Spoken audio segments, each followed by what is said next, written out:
there's something that I have been learning to do recently, and that is soothing my inner child. That's something I've been learning to do these days. And basically what it means is, you know, when you have a baby that is crying and you're carrying it, the baby keeps crying and you're trying to like make him stop or her stop, make it stop, and you're giving it water, but the baby's like it still keeps crying and keeps moving its head away from the water. And then you give it food and it keeps saying no, like obvious, not like it's saying no, but like moving its face away from what it is that you're giving it to it. Then you realize that okay, maybe it could be sleep, so you put it on your chest or you back the baby, and finally the baby is at peace and sleeping. So soothing your inner child is basically when you are in pain, when you are feeling down or in that mushy, messy state, that state where people are most likely tagged as a state of weakness. When you are in that state, instead of running away from the feeling or abandoning the feeling, you press on to find out what is going on with you. That's basically soothing your inner child, right? So you know, as adults, it's very we are likely to abandon the child. That is what I mean is basically this.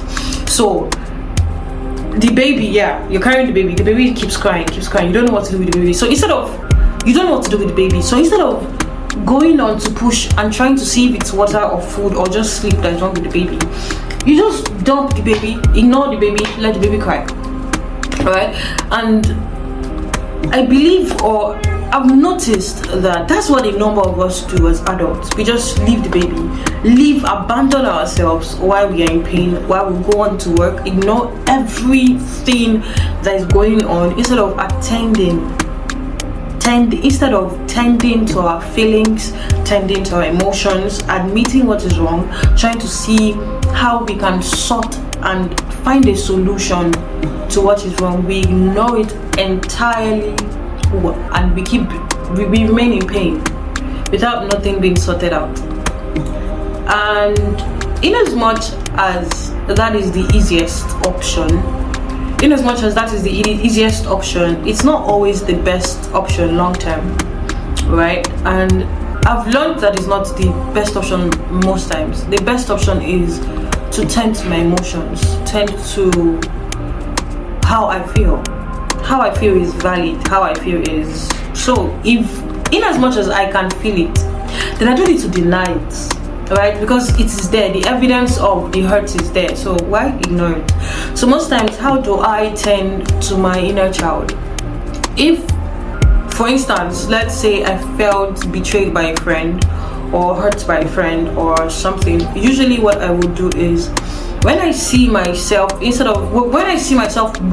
to walk away from my emotions, what I do is, you know in movies, when a romantic movie where a girl wants to walk out of the guy and then the guy pulls her back and holds her, that's how I run it in my head. So yeah, so I'm walking away from my emotions and then I pause and pull myself closer and I'm like, hold on. I put myself closer to myself. Like it's all internal. It's nothing physical. I can't pull myself like this. I mean, I'm here.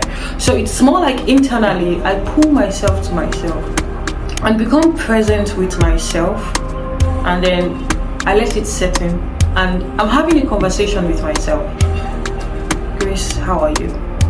And then the inner child is like, I felt hurt by what this person said. I expected a lot from this person and I really wish they didn't do this thing. And at points where I need to cry, right, I go ahead to cry. And actually I've been finding it really hard to cry, right? However, last week I cried my eyes out and I was so happy. I was happy that I cried because it means I am getting in touch with myself. I'm beginning to get back to myself, right? it's relieving for me, because not crying to me is me hiding and ignoring my emotions, neglecting my emotions, but crying is me tending to my emotions. That's how it is with me, right? So yeah, so I sit down, have that conversation with myself, and if I need to cry, like there are conversations in my head where I'm like a little child. I don't know how to explain it, but it's like I am there as a little child, feeling lonely, feeling neglected, and I have that, like I'm learning to see that and still continue the conversation until I've gotten to a point of, Grace, it's fine that you feel this way. Grace, this is fine. Like, acknowledge the emotion so that I can walk beyond it, right? So I am not walking over it. Like, the emotion is not there and I'm just ignoring it while I'm walking, but I am there and then I'm able to walk and move with it. So that way it gives me more strength to deal with circumstance around that better. So when I see you next time, I do not want to blow your head off. When I see you or anything, I don't want to kill you. Instead, I'm not killing anybody, but instead I am able to, myself and you can now sit and have a better conversation, because I have dealt with the heartbreak, and I can even, it even gives me more space to express myself when next I'm speaking with you understand? So it's soothing yourself and not waiting for someone else to soothe you is great. It's relieving, and I must not lie that it's always sweet when we find other people who are interested in soothing us. But first we must soothe ourselves before we look outside for soothing, right? So yeah, soothe your inner child. You're an adult doesn't mean that you shouldn't neglect all of your feelings. The fact that your feelings are there means they exist, so you don't have to neglect them.